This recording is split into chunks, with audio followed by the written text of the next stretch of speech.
Welcome to the course Migrated Women's Literature. Our today's topic is Migration, Identity and the Diasporic Literature. In the previous lecture, we had talked about poetics and politics of identity. We had also discussed identity and diaspora. Now we know that there are three identity markers: biological markers, environmental markers and cultural markers that come together to form a person's identity, and these markers are not static always. They may change according to the personal desires, environmental requirements and cultural assimilation and amalgamation. We had also talked about how diasporic people have to adjust at the level of cultural markers of identity, and thus this results in totally new and different identities.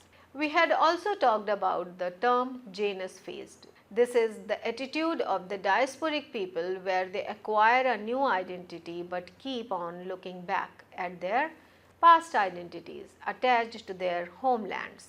We had also discussed about the transition phase when diasporic people go through acculturation and assimilation. This phase is very long and problematic. In today's lecture, we will see how the identity of a diasporic society is formed and framed. We would also discuss the presentation of diasporic identity in literature. As is known that the term diaspora was first used to describe the historical exile of Jews, but its meaning has since evolved. These days, it includes those who have moved from the country of their origin or their forefathers had migrated once from their homelands. These people live in two different worlds, the one they physically occupy and the one that exists only in their memories. In such a situation, what does diasporic identity refer to? That is an important question, and we will try to find an answer to that question in today's lecture. Identity is shaped by one's roots and cultural milieu. We can discuss it at two levels: formed identity and framed identity.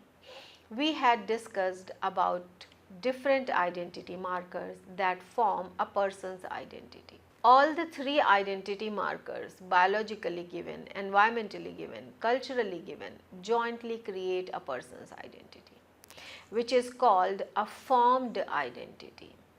Therefore, the ethnic identity of a person that he or she has got from his family, region, religion, culture and tradition is that person's formed identity. Identity formation is essential for a person's understanding of oneself and engagement in social institutions. According to Adams and Marshall, identity formation serves five purposes: providing structure and order to self-knowledge, a sense of consistency and coherence of beliefs, goals and self-knowledge, a sense of continuity for one's history and future, goals and direction, and a sense of personal control over their choices and outcomes. We receive our formed identity, and identity formation and framed identity are interlinked and get affected and decided by each other. The identity frame notion is crucial because it enables us to examine how people's identities and affiliations with particular groups affect their perception towards something. As humans, we have a tendency to defend certain beliefs, values, and our ethnicity.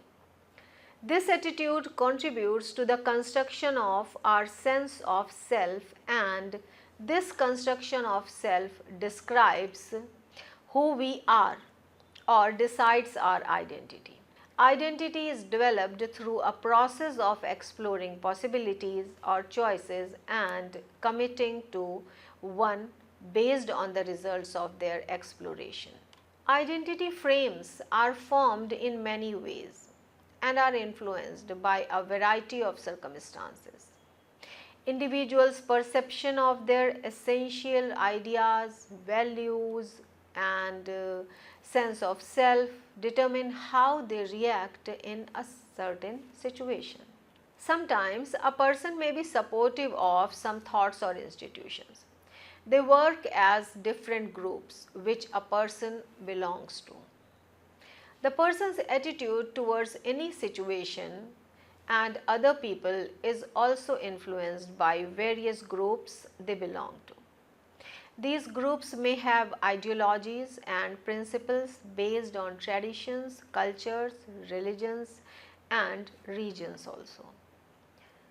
Individuals identify themselves as per the beliefs, values, roles, organizations, and ideologies, and they act in ways that safeguard these indicators of identity.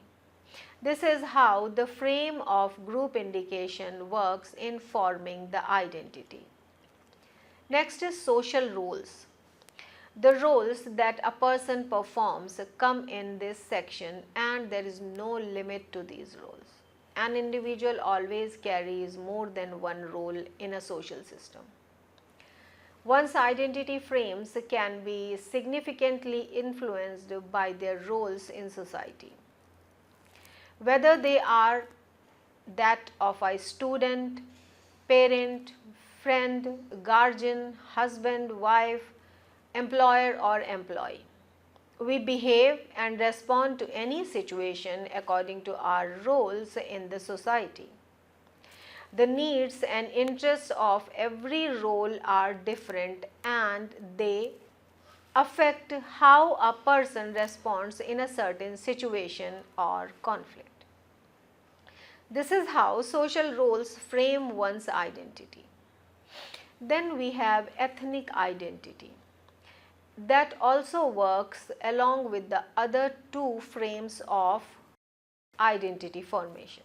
The identity frames of individuals are also greatly impacted by their place of origin, like Uttar Pradesh, Maharashtra, Bihar, etc., and also by the racial background and participation in specific cultural or subcultural groups.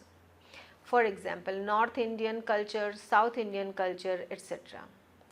People who belong to a specific cultural identification group probably perceive situations as per the perception of their ethnic group. This is how identity is framed, and these three frames work together simultaneously. In the previous lecture, we had discussed about identity and diaspora. Let us expand the same with a discussion of identity in a diasporic situation.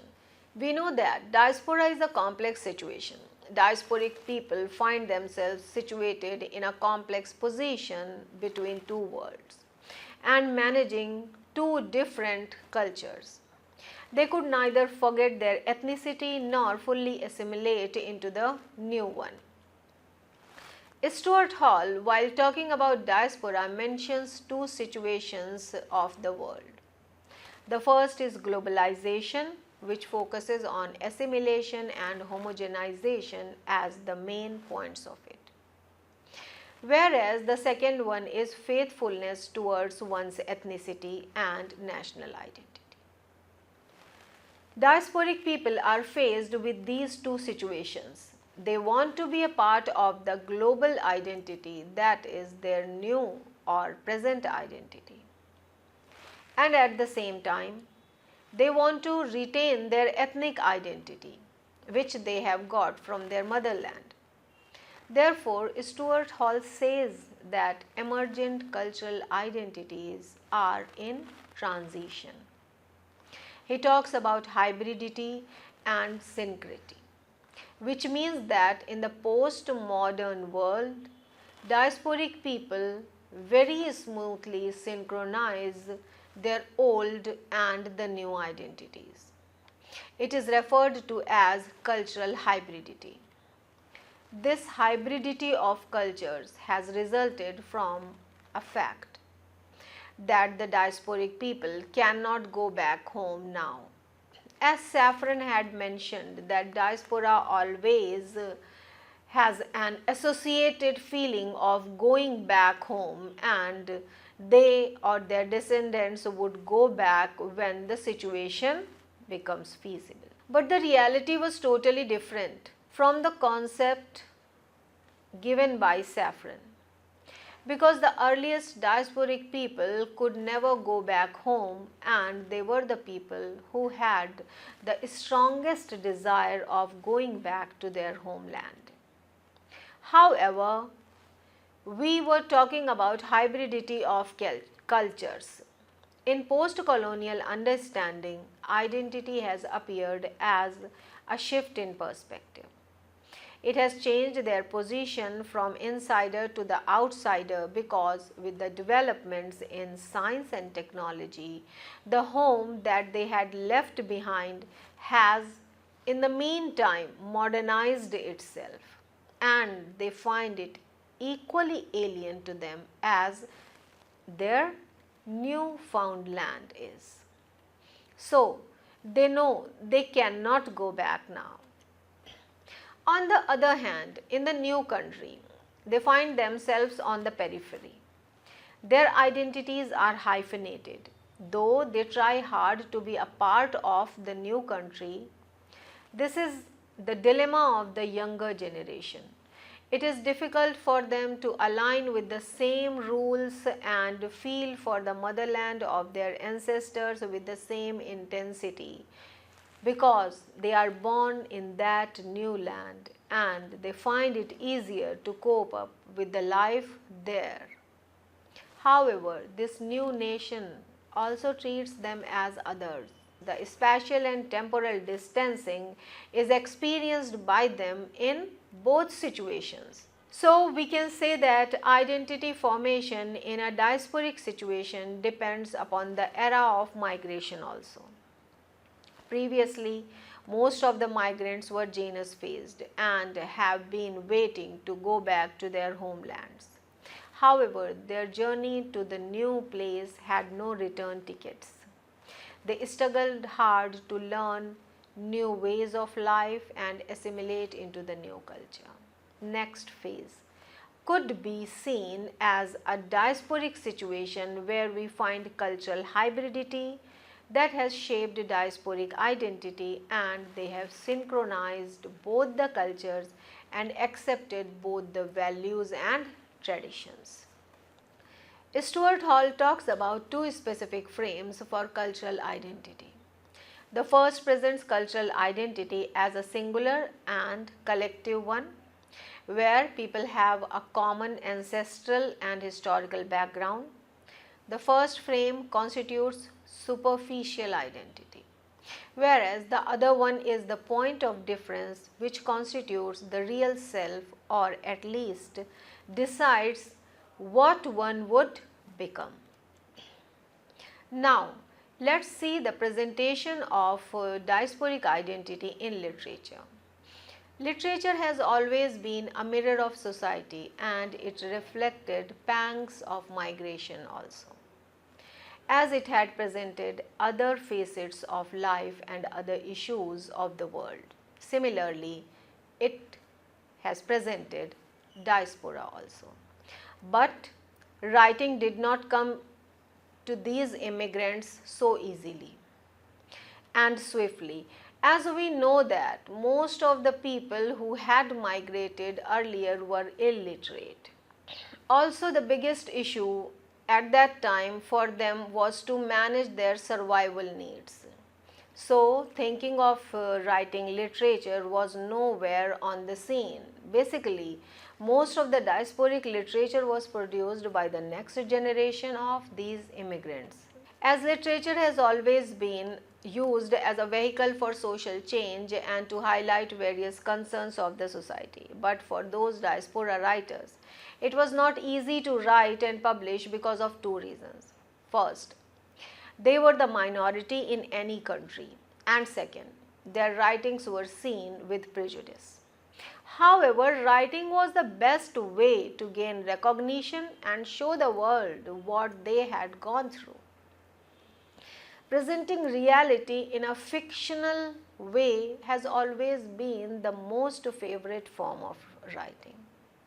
Thus, they also moved towards producing their own literature with their own stories. Along with the themes of cultural clash, nostalgia, displacement, etc., they focused upon presenting identity crisis as one of the major themes in their literature. Several renowned diaspora writers like V.S. Naipaul, Jhumpa Lahiri, Salman Rushdie, Anita Desai, M.G. Vasanji, etc. have talked about identity crisis in a diasporic situation. They have also focused upon presenting the statistics of the misfortune of the communities in exile, their nostalgic longings for the past and their unending efforts to reach back home. In their writings, the issue of exile usually centers on the integration of a native person entrenched in a foreign nation, the ability to recognize oneself in the situation of being alone, banished, or trying to find one's identity in a place where there are no roots gives support and strength to struggle. While dealing with the struggles of diasporic people who long for identity but do not succeed, literature exposes the bitter reality that they feel helpless in the face of the world's unrelenting and unforgiving demands. A specific realization has been assigned to the characters who are a part of this new nation, which is transcultural and cosmopolitan at the same time. They find this environment difficult to make a place for themselves. In that environment, neither existence matters nor does their absence. The idea of displacement is one of these themes. Novelists from diaspora accurately address psychological themes such as the rootlessness of an expatriate, fear of cultural displacement, and the ensuing search for identity. The protagonist is normally presented in a predicament to choose either of the situations. He wants to maintain his ethnic identity, but the old culture clashes with the new one. The realization of the situation increases his sense of displacement and results in identity crisis. Displacement refers to the journey from homeland to the new place. Here, the protagonist uproots oneself and struggles to establish oneself in that new country.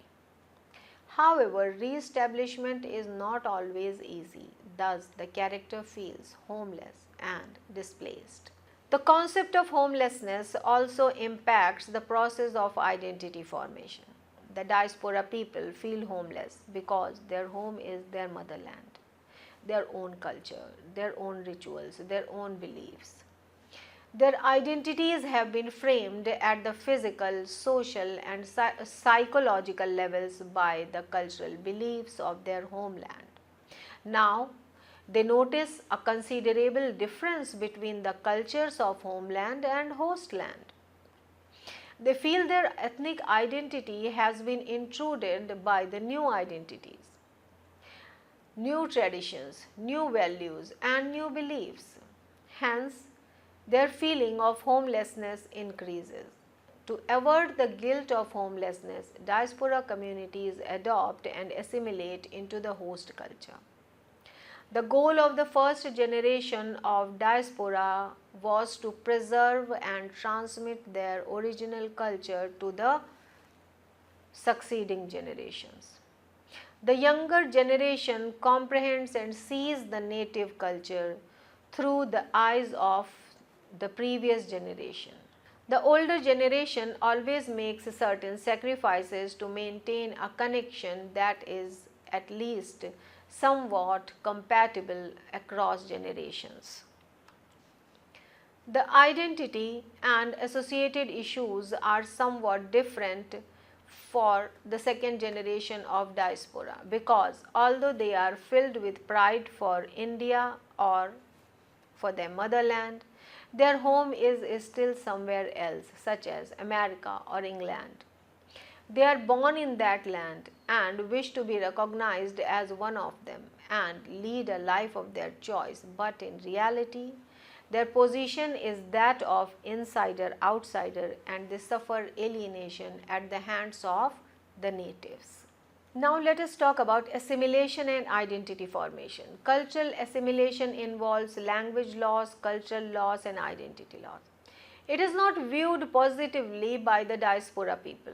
An essential part of the first generation diaspora is shaped by memories and nostalgia. They cherish and retain all their past memories and look forward to visit their homeland with the second generation. The second generation neither feels the same attachment nor the memories are so important for them. If they visit their homeland, they remain unaffected and forget those memories as soon as they reach back to their present positions. Identity for the second generation is even more complicated. Despite their fascination with the alien land, their new home and its customs, they cannot be among them. They are aliens but different, or the alienated aliens. Their identities are more complex because they have to carry dual identities. At home with parents or family members, they are Indians or known from their motherland, while outside the house, they try to be known as the natives, but they remain non-natives, foreigners, but differently. This identity, which has cultural values from the motherland and wants to be recognized according to the values of the host country and also wants to be known by the concepts of the host country, is certainly confusing and complex. Our diaspora writers have very effectively portrayed this complexity of diasporic identity in their literature. In the lectures to come, we would see this presentation of identity with the help of the prescribed texts. That's all for today. Thank you.